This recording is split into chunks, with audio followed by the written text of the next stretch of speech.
We have just left the airport and we are heading to a public high school, and they tell me there's going to be about 1,200 students here, and it's actually a Friday morning, which typically Fridays we don't do a lot of assemblies on Fridays, especially Friday afternoon. So now that we're getting to do this one on Friday morning, that puts a smile on my face, because think about it, teenagers on Friday afternoon, they've got a pep rally they're going to, they got a football game they're going to. They are wild and ready to get out of school. But as I have prepared this morning, I just really feel like we're going to see something really significant happen. I have just an underlying piece that, you know, what God's led me to share is going to touch some hearts and maybe change some lives.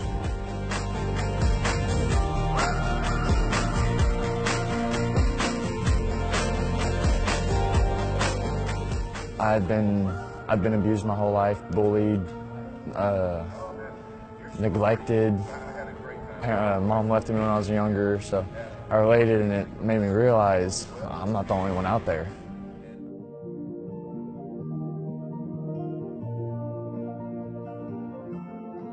I talked about how valuable your life is and why you can make it, because in the big picture of life, you have this thing called potential to become somebody and to do something with your life, but it's incumbent upon you to do that which you were called to do and created to do. But the question is, what are you going to do with your life? He definitely has that feel about him that makes us want to do something about suicide prevention. And we're all on social media talking about, you know, body positivity and supporting each other and hashtag this and hashtag that. But what does all that mean if in person there's somebody who that hashtag isn't enough?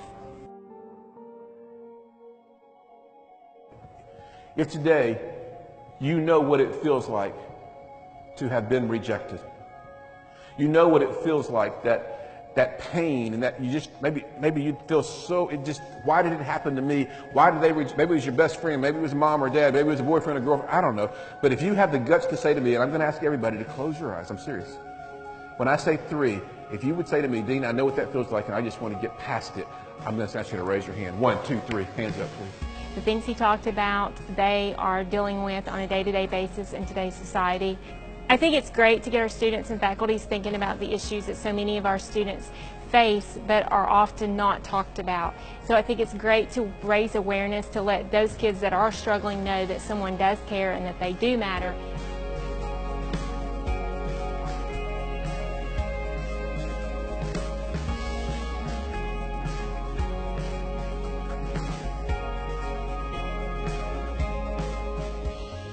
Man, you know what, we are just now finishing our assembly here at this public high school, and you know, we finished 52 minutes ago, and I've just spoken with the last student who had the courage to come by, and students stood in line literally for 45, 50 minutes just to tell us their stories of what happened today. And you know, 1,200 students were here, gymnasium, half and half, just the place was packed with young people.